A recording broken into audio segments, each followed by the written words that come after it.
Portanto, ide, fazei discípulos de todas as nações, batizando-os em nome do Pai, e do Filho, e do Espírito Santo. Mateus, capítulo 28, versículo 19. Assim diz o Senhor: quem tem ouvidos para ouvir, ouça o que o Espírito diz às igrejas.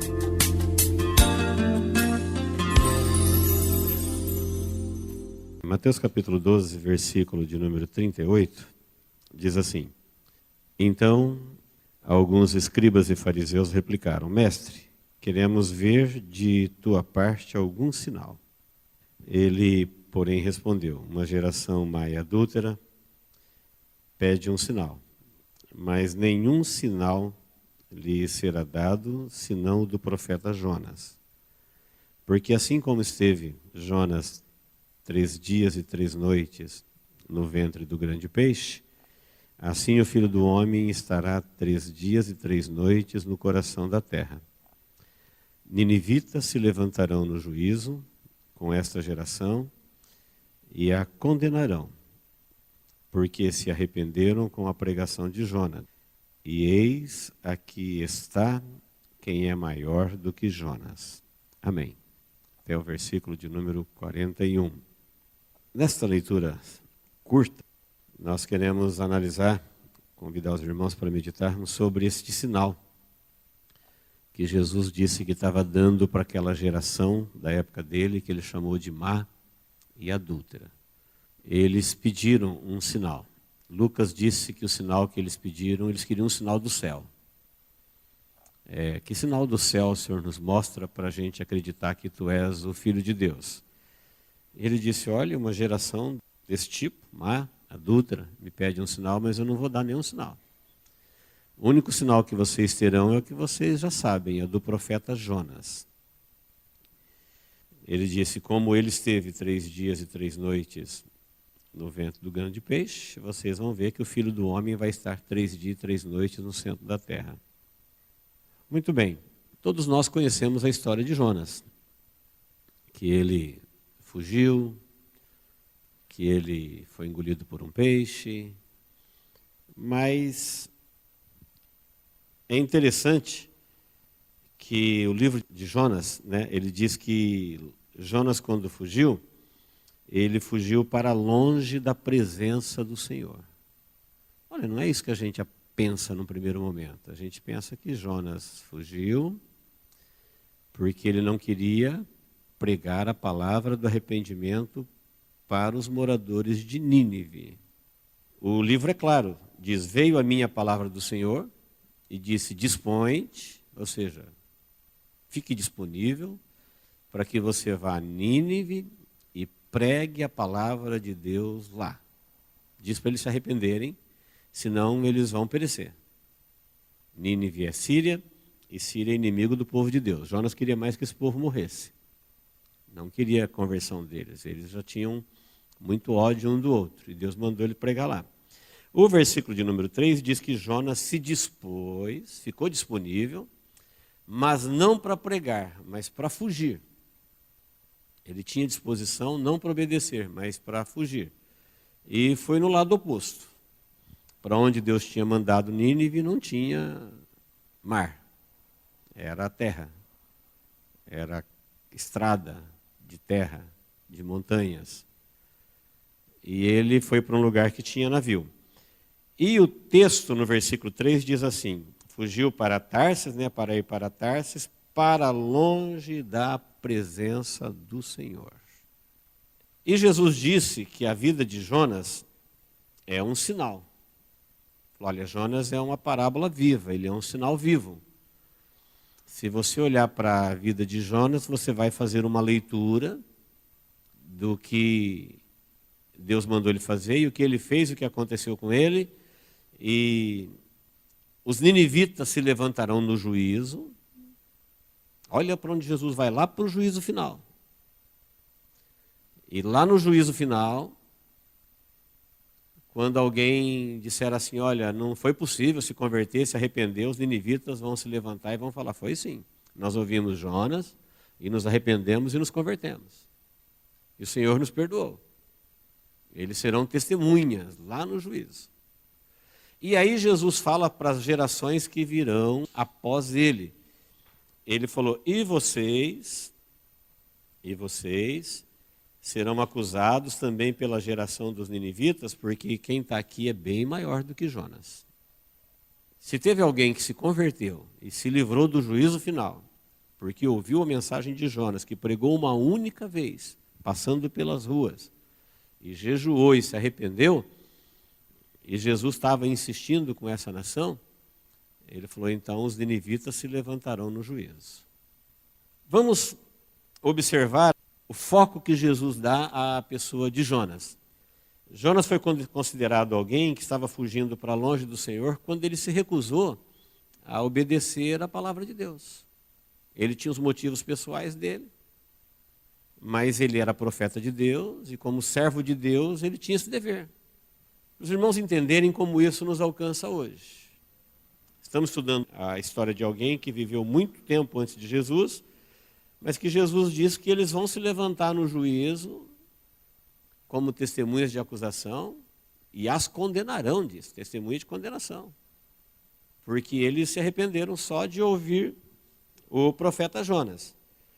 Jonas, quando ele fugiu da presença do Senhor, ele pegou o navio, os irmãos conhecem a história, que Deus fez vir um vento sobre o mar.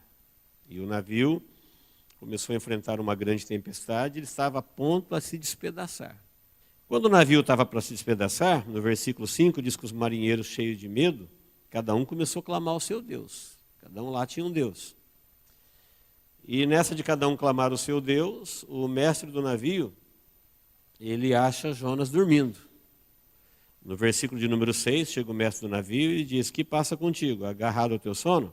Levanta, invoca o teu Deus, talvez tenha esperança. Então o mestre do navio está mandando todo mundo orar, procurar o seu Deus, e nós sabemos que o vento quem mandou foi Deus. Jonas está dormindo, ele manda ele orar também. Não resolveu o problema, cada um clamar ao seu Deus, aí eles lançaram sortes, para ver em quem era o culpado. Era um costume do Antigo Testamento. Antes do Espírito Santo habitar, até o povo de Deus fazia uso desse recurso, de lançar sorte para tentar achar a direção certa de alguma coisa. Veja que na instituição dos diáconos, eles ainda lançaram sortes. Mas depois de Atos 2, essa prática foi caindo em desuso, não precisaria mais lançar sorte, eles teriam o Espírito Santo habitando neles, e eles teriam sabedoria para isso. Então lá no Antigo Testamento lançaram sorte, e mais uma vez deu certo, Deus conduziu. A sorte caiu em Jonas. Então pediram explicação para ele. Declara-nos, fala para a gente, quem é você? De onde você vem? Quem é o teu Deus? Quem é você? Qual é o teu nome? E Jonas tinha que explicar para ele qual era a sua ocupação, e ele respondeu no versículo 9, eu sou hebreu, eu temo ao Senhor, o Deus do céu, que fez o mar e a terra. Aí os homens ficaram possuídos, no versículo 10, de grande temor, lhe disseram, que é isso que fizeste? Pois ficaram sabendo pelo depoimento do próprio Jonas que ele estava fugindo de Deus, e Jonas havia dito para eles, o meu Deus é o Deus que criou o céu, a terra e o mar.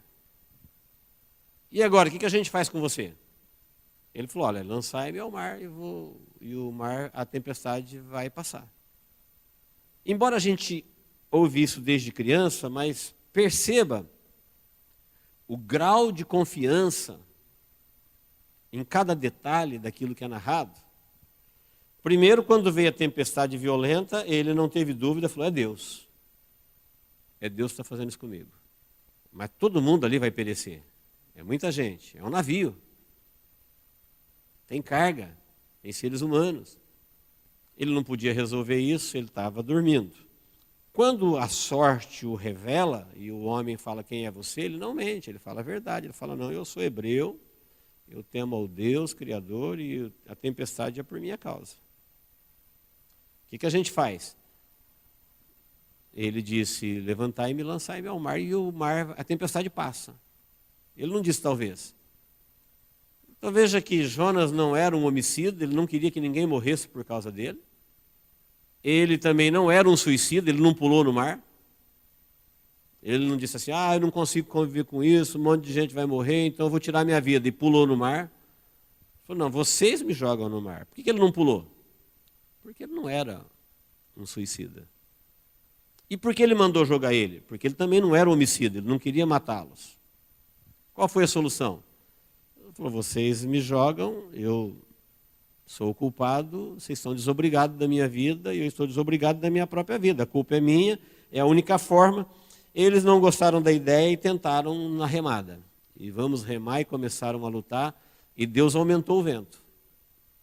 E eles chegaram ao ponto de aliviar-se das cargas. Cargas é ouro.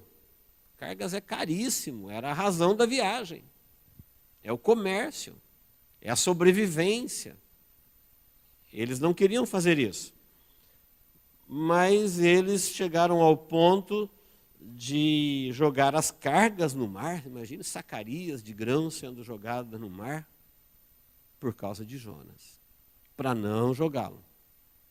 Mas não resolveu, Deus aumentou o vento, então eles foram lá, levantaram Jonas e jogaram Jonas na água e ofereceram um sacrifício a Deus e pediram perdão e o mar se acalmou, eles seguiram a vida deles. Não sabemos o que aconteceu com os marinheiros, por certo, seguiram tranquilos sua viagem. Mas sabemos o que aconteceu com Jonas. Jonas, capítulo 2, vai dizer que ele foi para o coração dos mares.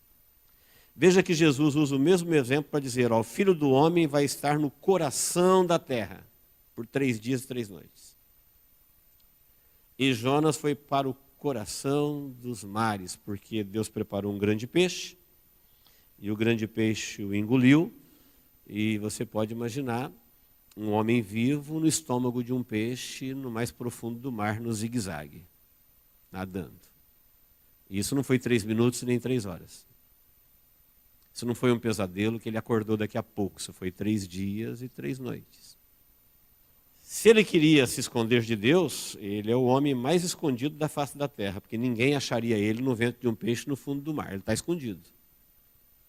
Só que agora ele descobre que ele não quer se esconder de Deus, agora ele quer falar com Deus. Antes ele queria fugir da presença de Deus. Preste atenção que o texto diz que ele fugiu da presença de Deus quando ele se recusou a fazer aquilo que era de ofício ele fazer. Ele é um profeta prega. Um profeta entrega a mensagem quando Deus o dá, é um pregador. Por que ele recusou? Por que ele fugiu? Porque ele, como profeta, não podia falar não para Deus. Mas como homem, ele não queria falar sim para os sírios. Ele queria que aquele povo morresse. E quando você não consegue falar nem sim e nem não, a decisão que você toma é uma rota de fuga. Quando a resposta é sim, mas você não consegue falar. Quando a resposta é não, você não consegue falar, você entra numa rota de fuga. O caminho aí é uma fuga, fugindo para lugar nenhum. Nessa rota de fuga, nós vamos ver que Jonas, então, começa a falar daquilo que até então, quando ele fugiu da presença do Senhor, ele nunca imaginou que ele fosse desejar tanto essa presença. Ele começa a falar assim, olha, eu fui para o inferno, a escuridão me cercou, as algas me envolveram, as ondas passaram sobre mim, eu fui para o coração dos mares, eu estava num lugar onde não se volta. O templo. Aí ele lembra do templo. O templo. O culto, Deus, ele levanta a voz lá no ventre do peixe. E isso é para nós um sinal. O que é sinal? Sinal é um pontinho de uma luz que transmite uma mensagem. Sinal é uma pequena indicação que te revela um grande perigo. Um piloto, quando ele lê um painel, um sinalzinho pode ser uma mensagem gigante para ele. Ou como um cirurgião, ou como um motorista, é sinal. João lista os milagres de Jesus, chamando eles de sinais.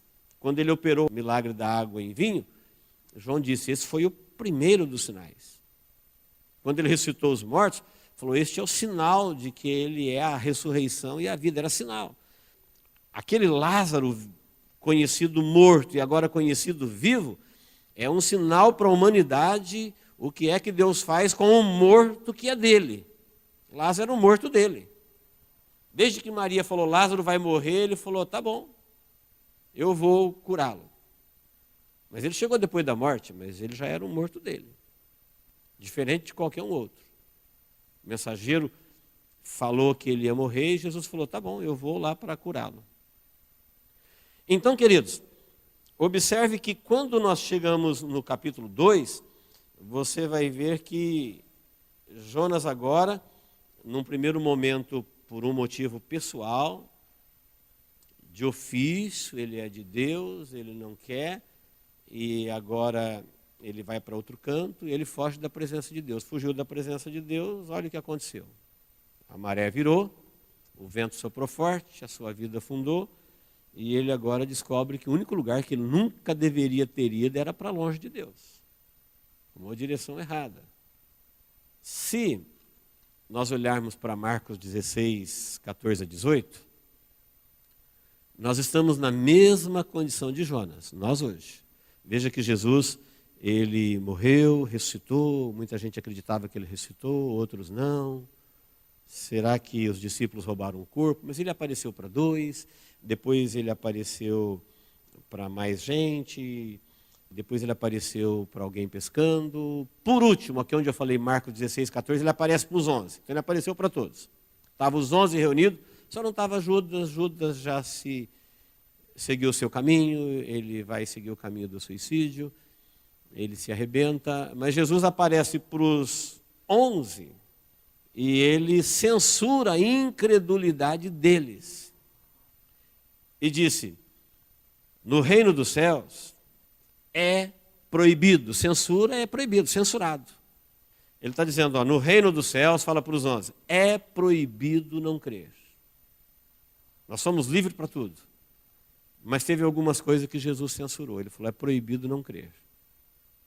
Ele disse, é proibido ter coração duro. Ele falou, vocês endureceram o vosso coração quando as pessoas começaram a dizer para vocês quanto à ressurreição dele. Muita gente começou a duvidar e ele falou, vocês não devem... Censurou-lhes a incredulidade e a dureza de coração.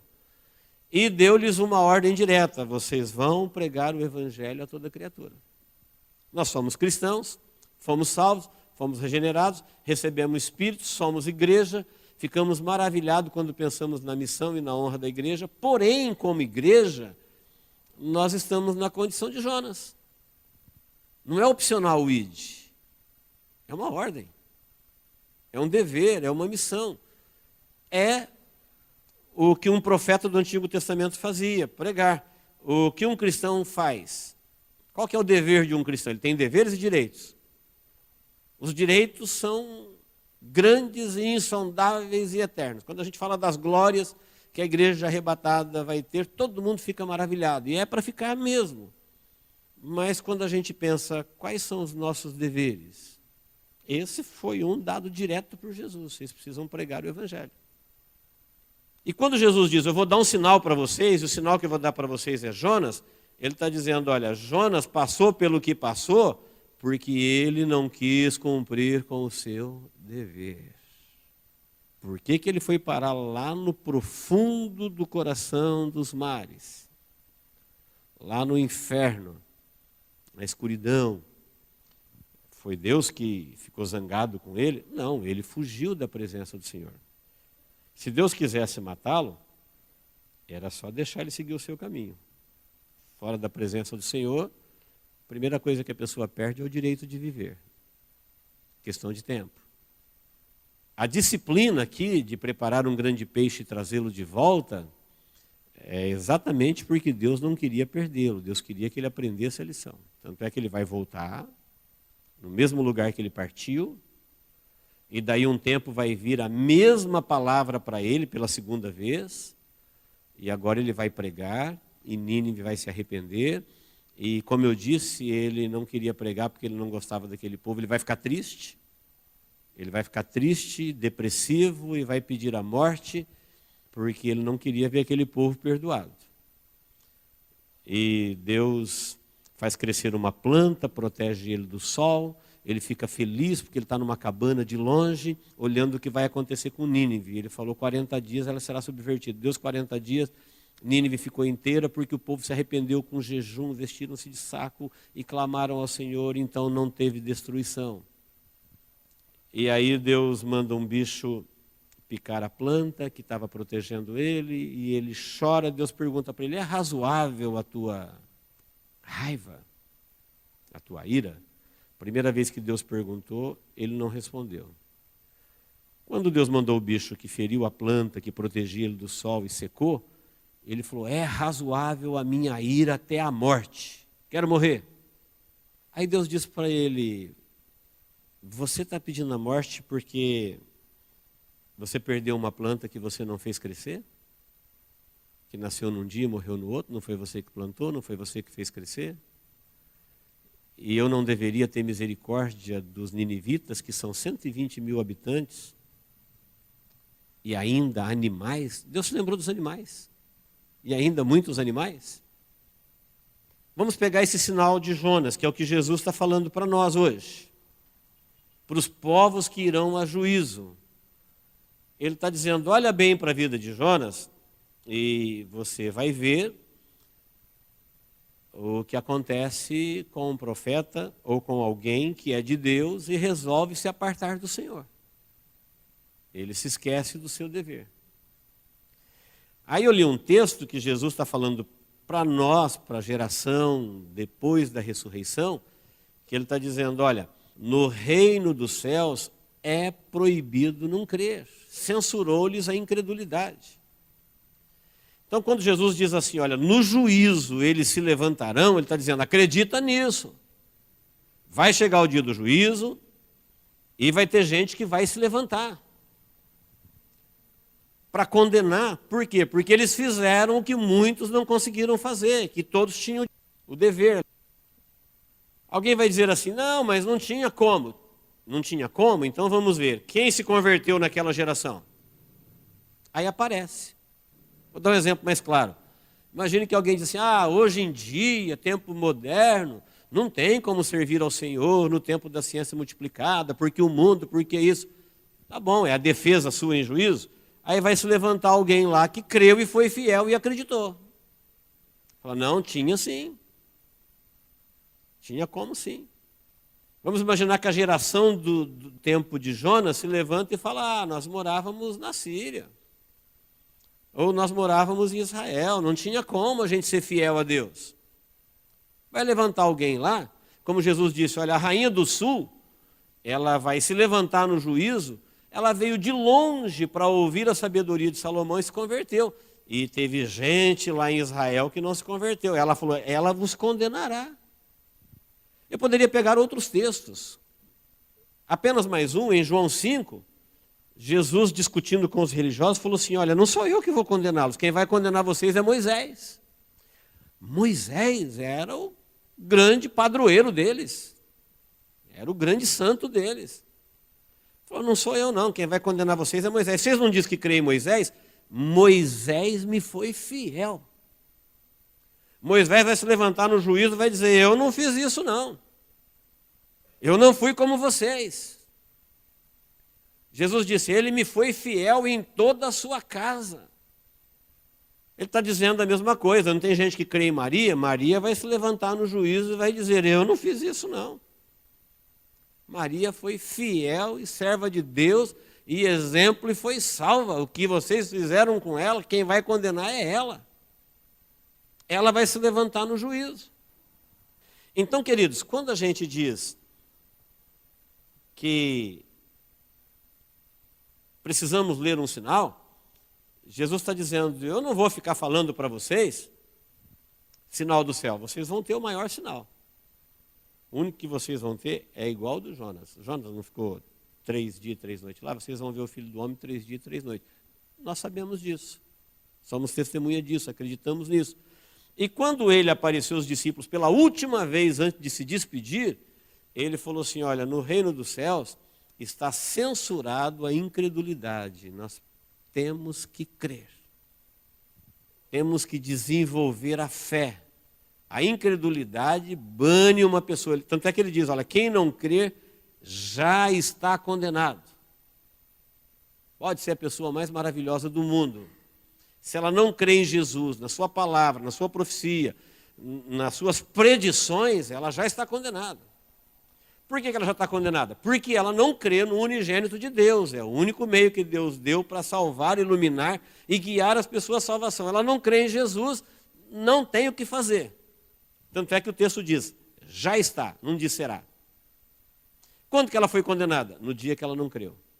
Então Jesus censura para nós, filhos do reino, a incredulidade. Falou, um cristão não pode dizer eu não creio. Está censurada. Censurou também a dureza de coração. Coração duro, que as coisas de Deus não emplaca, não vinga, solo ruim. Olha o que tem de gente assim no reino de Deus. Ouve, aprende, ouve, aprende, ouve, aprende, ouve, aprende, mas o coração não amolece. Ele falou, não, no reino de Deus nós temos que ter coração quebrantado. Não precisamos ser perfeitos, Deus sabe que nós somos falhos. Mas ele censurou o coração endurecido. Pessoa que endurece o coração. E nos deu o mandamento de pregar o evangelho. Então essa é uma missão nossa.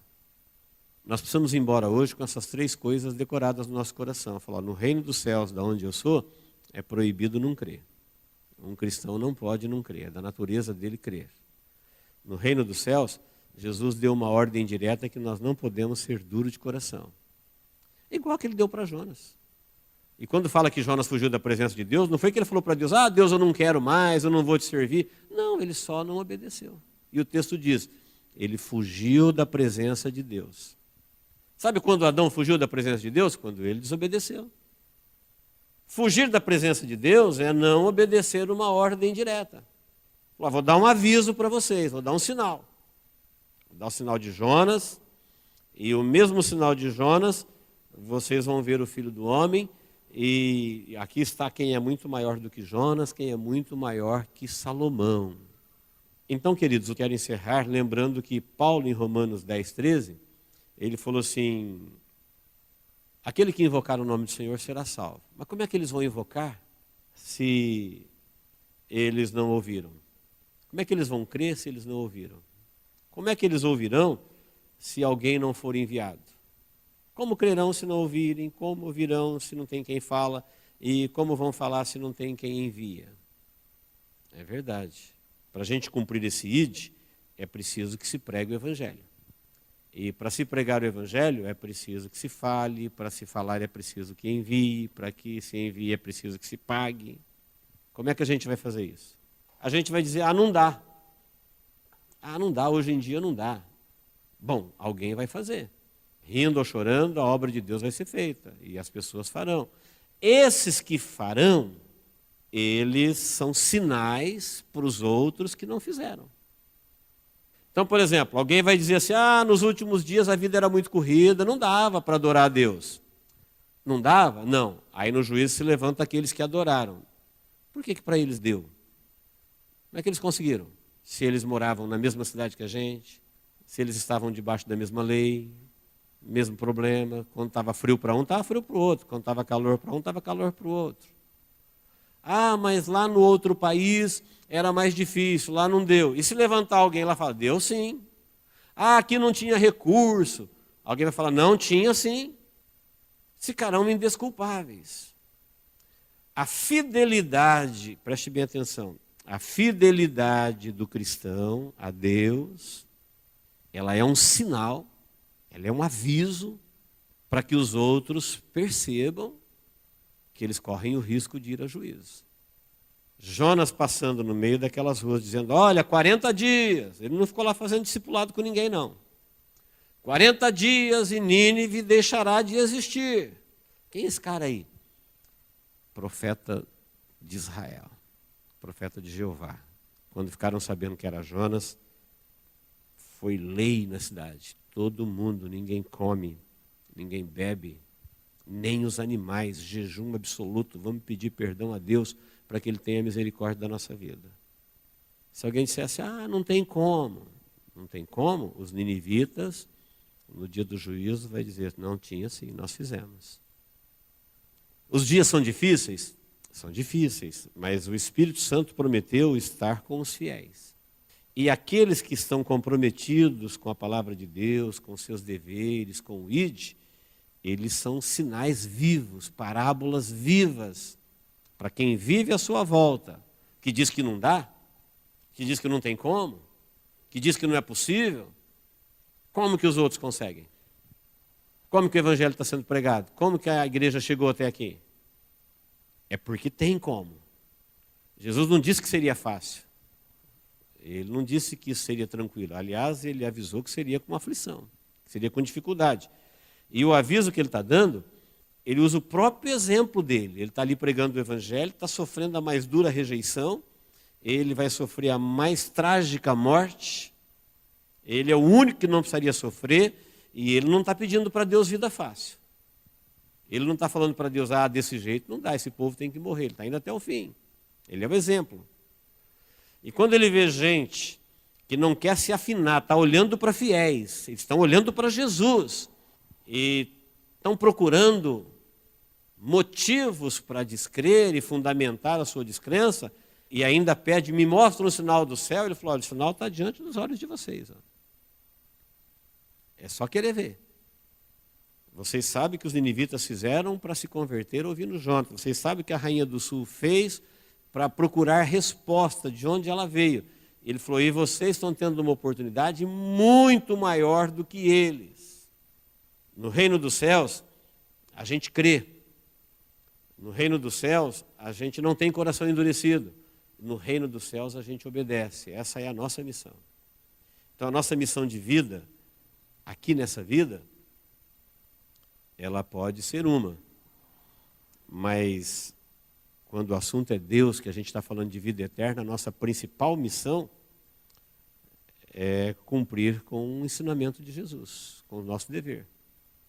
Nós somos salvos para isso e temos as promessas, os privilégios, o galardão, tudo prometido para a igreja. Mas nós temos que ser fiéis. Não se mire no exemplo daqueles que se levantarão no juízo, que eles estavam lá confiantes. Nós somos filhos de Abraão, Moisés nos deu. E Jesus estava dizendo, olha, eu porém vos digo. E eles não queriam nem saber da verdade. Até que ele falou assim, olha, quem vai se levantar no juízo contra vocês é Moisés. E quando fala que no reino dos céus é proibido não crer, ele está falando, vai chegar a hora. Todo mundo, quando chega em juízo e é condenado, ele se arrepende do tempo que ele não observou aquilo que lhe trouxe o juízo. Só que não pode voltar mais. Então, o sinal é aquilo que te avisa antes. O sinal de uma curva perigosa, ele não te avisa depois que você caiu no precipício. Aí não adianta mais. O motorista, quando vai se habilitar, ele aprende a ler o sinal para evitar a tragédia. O sinal não é para depois dizer, olha, agora você já foi condenado. Você não prestou atenção. Não, o sinal é a luz que acende antes. É o aviso que chega na tua vida antes, dizendo, olha, presta atenção em quem você é. A pergunta que fizeram para Jonas, quem é você? Eu sou hebreu. De onde você vem? Eu venho de Jope. Qual é a tua ocupação? Sou profeta. Então clame ao seu Deus, porque nós vamos morrer. Então imagine um profeta respondendo para um pagão que queria saber, quem é você? Aí você fala seu nome. Para onde você vai? Qual o teu destino eterno? Aí eu vou para o céu. Qual é a tua ocupação? O que você faz? Sou cristão. Ah, muito bem, eu sou um cristão. Então, como cristão, eu não posso descrer. Como um cristão, eu não posso ter coração duro. Como um cristão, eu estou comprometido para que o reino dos céus avance na terra. Paulo falou, olha, não tem como alguém se converter se ele não ouvir. Não tem como ouvir se a gente não pregar. E não tem como pregar se as pessoas não forem enviadas. E não tem como eles serem enviados se alguém não sustentar. Tudo que a gente faz para pregar o evangelho, rádio, internet, TV, missionários, igrejas, tem custo. Alguém vai falar, não dá. Dá, alguém está fazendo. Nós que fazemos, somos parábolas vivas para aqueles que não fazem. Então, se alguém falar, não dá para louvar a Deus nesses últimos dias, porque é tanto problema. Dá, nós estamos louvando. Não dá para ser fiel a Deus? Dá, nós estamos sendo. Não dá para contribuir? Dá, nós estamos contribuindo. Não dá para orar? Dá, nós estamos orando. Aqueles que disseram não dá, aqueles que fizeram, serão para a condenação deles. Ele falou, essa geração vai ser arguida em juízo. E se levantarão.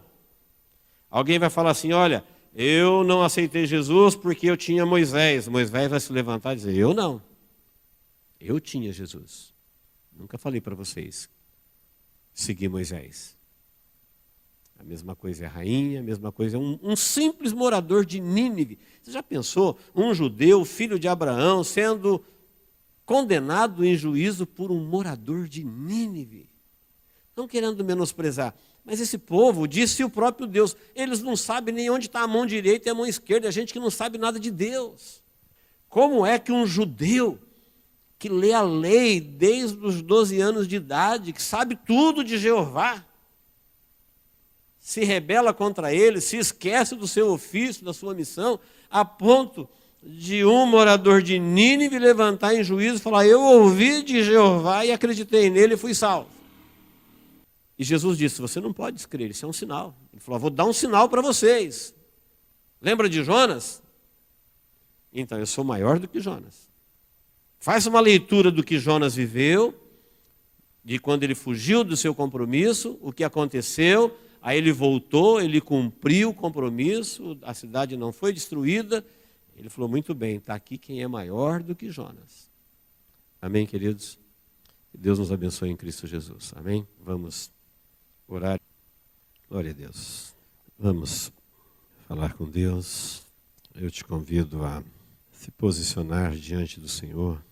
Vamos pedir para que o Senhor nos mantenha firmes, fiéis, como parábolas vivas para o mundo que vive à nossa volta. Enquanto muita gente deserta, enquanto muita gente esfria, enquanto muita gente diz não dá, eu não posso. Alguns já dizem eu não quero, outros dizem eu não sinto, outros dizem eu não vou, outros dizem eu não tenho como. Nós estamos dizendo eu estou aqui, Senhor. Temos as mesmas dificuldades que todos, os mesmos problemas, as mesmas barreiras, mas nós estamos aqui para cumprir com o nosso compromisso de refletir a glória do Senhor na terra, de louvá-lo, de adorá-lo, de testemunhá-lo, de pregá-lo, de anunciá-lo, a tempo e fora de tempo, na igreja, no dia a dia, com a nossa vida, com o nosso testemunho, com os nossos recursos. Estamos dizendo que é possível porque o Senhor caminha no meio do seu povo. Jesus, quando disse ide, ele falou, eu estou convosco. E estes sinais seguirão os que crerem. Então, antes de orar, preste bem atenção no que eu vou te dizer agora. Ele falou, se você crê, os sinais vão te seguir. Se você não crê, não adianta ir atrás de ninguém, porque nada acontece com quem não crê. Agora, se você crê, você não precisa ir atrás de ninguém. É o sinal que vem atrás de você. Se não crê, não adianta ir nem na TV. Agora, se crê, não precisa ir. Porque Jesus disse, aquele que crê, os sinais o seguirão. Onde você estiver, onde nós estivermos, é ali que as coisas de Deus acontecerão. Elas nos seguirão. Promessa de Jesus. Deus, em nome de Jesus, nós estamos na Tua presença. Acabamos de ouvir a Tua palavra e nós a recebemos como Tua palavra para a nossa vida. Queremos Te agradecer pela Tua palavra, porque nós a temos e nós a recebemos e queremos praticá-la. Deus, olha para a nossa vida agora. Tu sabes, ó Deus, as nossas limitações, as nossas dificuldades, mas nós cremos, ó Deus, que o Senhor está conosco. Nós cremos, ó Deus, que os sinais nos acompanharão. E o Senhor sabe, ó Deus, aonde a nossa vida precisa de um milagre, de um sinal, de uma libertação, de uma cura, de um livramento, de um fortalecimento, de algo do céu. Por isso, Pai, inclina-te ao coração de cada um dos teus filhos que vieram te adorar aqui hoje. Olha, Senhor, para a necessidade que é colocada diante de ti agora.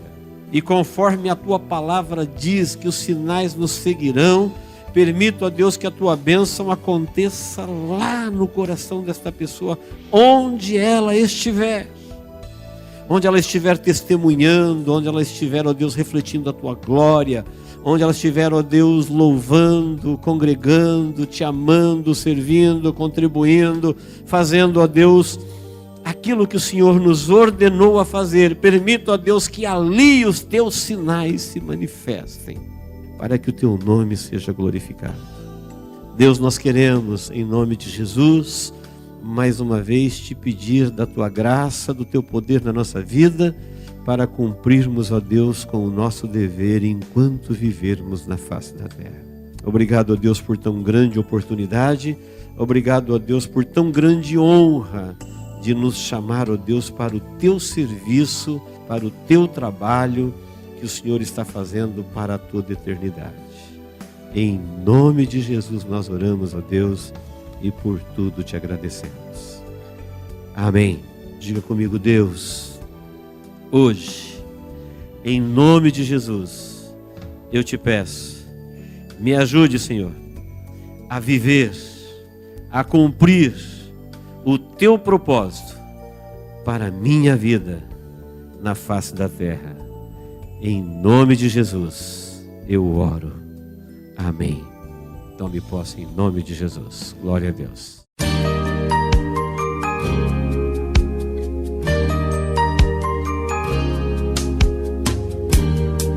Esta mensagem foi gravada ao vivo quando ministrada na Igreja Evangélica Manancial. Este tema e outros mais estão à disposição do público a preço de custo, com o único objetivo de proclamar a palavra de Jesus nestes últimos dias. Adquira, ouça, creia, pratique e presenteie alguém que você ama com esta mensagem, a palavra de Deus.